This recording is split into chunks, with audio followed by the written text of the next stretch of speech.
যুক্তরাষ্ট্রের পশ্চিমাঞ্চলীয় রাজ্য আইডাহোর কুটিনাই কাউন্টির পাহাড়ি অঞ্চলে জ্বলছে দাবানলের আগুন। ধোঁয়া দেখে আগুন নেভাতে যান দমকল কর্মীরা। এরপর ফায়ার ফাইটারদের লক্ষ্য করে চালানো হয় অতর্কিত বন্দুক হামলা। গুলিবিদ্ধ হয়ে ঘটনাস্থলেই প্রাণ যায় 2 দমকল কর্মীর। গুরুতর আহত হয়েছেন আরও একজন। অস্ত্রোপচার করা হলেও অবস্থা সংকটাপন্ন বলে জানা গেছে।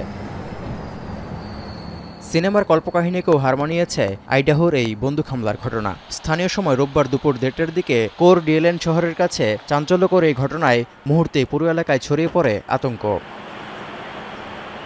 পরিস্থিতি নিয়ন্ত্রণে আইন প্রয়োগকারী সংস্থার সদস্যরা তৎপরতা শুরু করলেও এক বা একাধিক বন্দুকধারী গুলি চালিয়েছে বলে ধারণা করা হয়।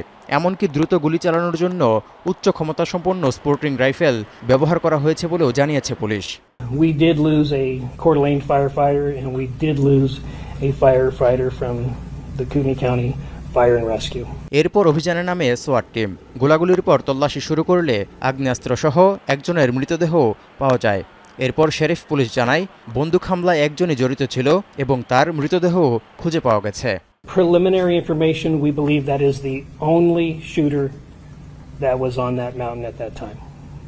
So there is no threat to the community at this time. 2 দমকল কর্মী নিহতের পর বন্দুকধারীর মৃত্যু নিশ্চিতে ঘটনাস্থল ও আশপাশের এলাকা এড়িয়ে চলার নির্দেশনা উঠিয়ে নিয়েছে প্রশাসন। তবে দাবানল এখনও সক্রিয় থাকায় বাসিন্দাদের সতর্ক থাকারও আহ্বান জানানো হয়েছে।